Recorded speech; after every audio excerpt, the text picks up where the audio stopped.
పడమటింటి కాపురం చెయ్యనన్నది మొగుడు చేత ముట్టకాయలు తింటూనే ఉన్నది. నాన్న నాన్న నా కథ చెప్పవా? అయ్యో నాకు చాలా పని ఉందమ్మా, వెళ్ళి నీ అమ్మని కథ చెప్పమని అడుగు. మీరు ఎప్పుడు ఇంతే. అమ్మ అమ్మ నా కథ చెప్పవా? నాన్న పనుంది అన్నాడు. ఏమన్నాడు? పనుంది అన్నాడా? సీఎం కూడా ఇంత బిజీగా ఉండడు కదా, నేను వంటింట్లో పని చేసుకుంటున్నా, వెళ్ళి మీ నాయనమ్మని అడుగు. మీరు ఎప్పుడు ఇంతే. నాయనమ్మని అడుగుతా. నాయనమ్మ నాయనమ్మ నా కథ చెప్పవా? నా బంగారు తల్లి, నా బుద్ధి కొండ, రా అట్లా పెరట్లోకి వెళ్ళి కథ చెప్పుకున్నా.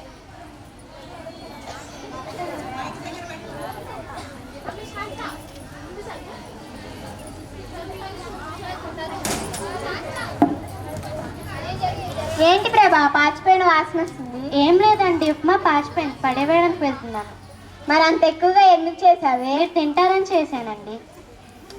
ఈమె ప్రభావతి, ఈమె కోపం చాలా అతి, ఈమెకు లేదు మతి, ఈమె పెద్ద కోతి. మీకు పగిలిద్ది మూతి.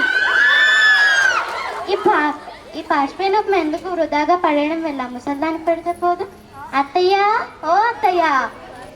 అమ్మా ప్రభా, ఇది పాచిపోయింది కదమ్మా, నేను తినలేను. అంతంత తిని మీరేమైనా ఒలింపిక్స్లో వెయిట్ లిఫ్టింగ్కి వెళ్తున్నారా ఏంటి?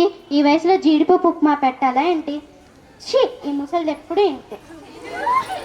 ఈ ముసలిదాన్ని ఈరోజు ఎలాగైనా ఇంట్లో నేను పంపించేసేయాలి. ఏమండి ఏమండి, నేను మీకు చాకరీ చేయలేకపోతున్నాను. అంతగా ఏం చేస్తున్నావే? మీరేమో ఆఫీస్కి వెళ్తారు, పిల్లేమో బడికి వెళ్తుంది, నేను ఆ ముసలిదానికి ఇంట్లో చాకరీ చేయలేక చచ్చిపోతున్నాను. అంత గొప్ప చాకరీ ఏం చేస్తున్నావు? మీకు చెప్పాలా ఏంటి? ఇప్పుడు ఏం చేయమంటావు నన్ను? ఇంట్లో అదైనా ఉండాలి, నేనైనా ఉండాలి. ఏం చేయమంటా? లేవా ఏంటి ప్రతి ఊర్లో వృద్ధాశ్రమాలు? ఏం చేయాలి? వృద్ధాశ్రమానికి ఫోన్ చేయండి. హలో హలో, ప్రొద్దుటి వృద్ధాశ్రమం నుంచి మాట్లాడుతున్నారా?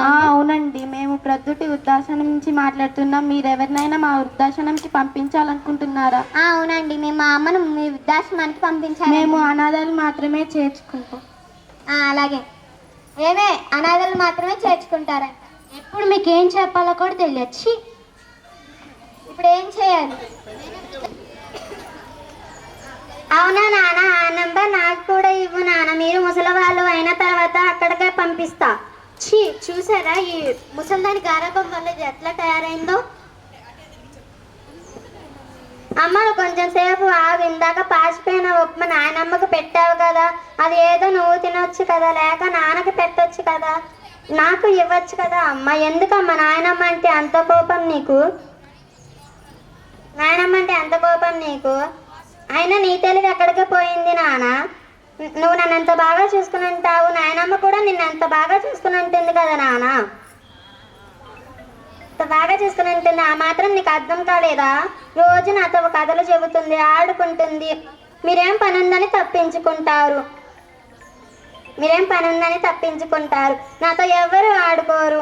నాయనమ్మతో నన్ను కూడా పంపించండి, అప్పుడే మీకు హ్యాపీగా ఉంటుంది. మా తప్పు మేము తెలుసుకున్నాం తల్లి, మమ్మల్ని క్షమించు. అదే మమ్మల్ని క్షమించండి.